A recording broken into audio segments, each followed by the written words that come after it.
everyone, Josh here, and this is my review of 30 Minutes or Less. Now, I realize this movie did come out a little while back, but rest assured, I do have a new movie review coming up, maybe tomorrow, probably.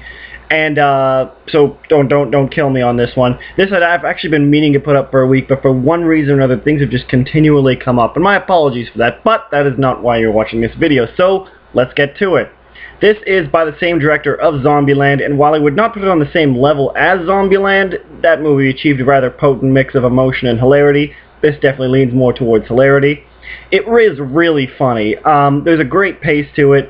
Even when the movie veers off of expected territory right near the end, I really thought that it moved along at a great clip, and while it's a very bare-bones story, it frankly is propelled into the stratosphere by a lot of really fantastic actors.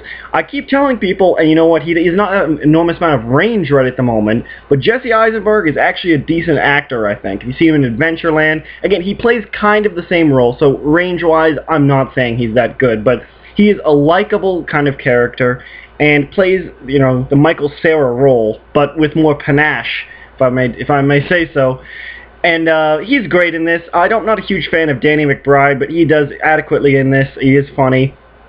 Most amusingly, I think, is Aziz Ansari, who is the co-star of this film, and you've seen him in a few bit things. You've seen him in Funny People, a little bit more prominently in Get Him to the Greek, but this he really takes it's his time to shine. He steals the show every scene he's in. He gets almost all of the great lines in this movie. I mean, there's so many of them. Almost all of them are situational, but they're just so great. The movie's really good with recurring gags and actually ends on a perfect note on with these gags, but like I said, the pacing is really the thing that is great about this movie. It's propelled by these really likable, really funny characters, and even though it's a very bare-bones plot, it's a short movie. It's only like an hour and a half, but it just flies by because there's just event after event after event, and it progresses logically. There's no kind of madcap things that happen that are so far out of the realm of possibility of what's happening that it seems disconnected.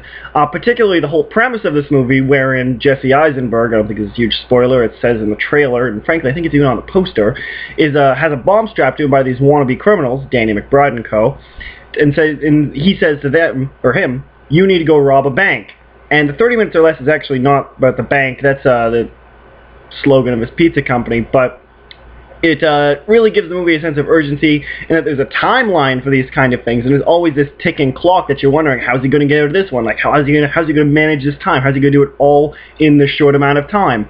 And it's that kind of thing that I think really works in most comedies. You have to give them some kind of purpose, particularly in comedies that are don't have a huge amount of character development.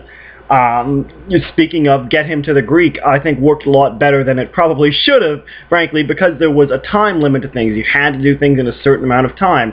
And while some movies do attempt this, they often try to cheat the timeline. This is actually not the case. It doesn't move in real time, but it moves at such a pace that you believe it's real time, and like I said, while it veers off a little towards the end, maybe slightly longer after the bank robbery than you'd think it would go, I liked everywhere it went, and there was a really great climax with all the characters in it that just is, it's insane, but it's that kind of insanity that you think to yourself, you know what, if these stupid people all really existed, this might actually happen.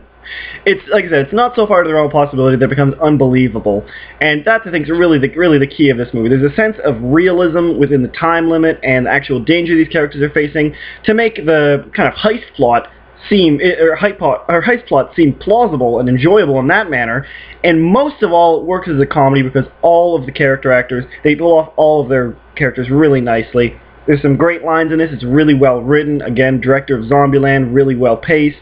And overall, that's really what I have to say about the movie. There's not a whole lot to say about it. It's not the best movie you'll ever see. It's probably not even the best comedy of this year, frankly. But I had a lot of fun with it. There's a little bit of an oddness near the end, which I can't quite describe without spoiling the movie. But I think it's best to say that it goes on a little longer after the robbery than you'd think it would. But at the same time, it did nothing to detract my love of the movie. There's a lot of these lines you'll find yourself repeating to your own self, laughing and give a good chuckle when you think no one's looking. You go, or maybe you'll be saying it to a friend if you go see this with them, and by all means, see this movie with a friend is definitely one of those kinds of movies, although frankly, most comedy movies are, right? But definitely go check it out, 30 minutes or less. If you feel like a good comedy, you're kind of suffering from end of summer blues where the big summer blockbusters have already come out and the fall, more intellectual movies are not coming out yet. If you're in that little in-between period, if you're feeling like going and seeing a movie, go see 30 minutes or less. It's not playing a whole lot anymore, again, because it has been out for a while, but at the same time, if you can catch it, definitely go to it. Alright, talk to you soon.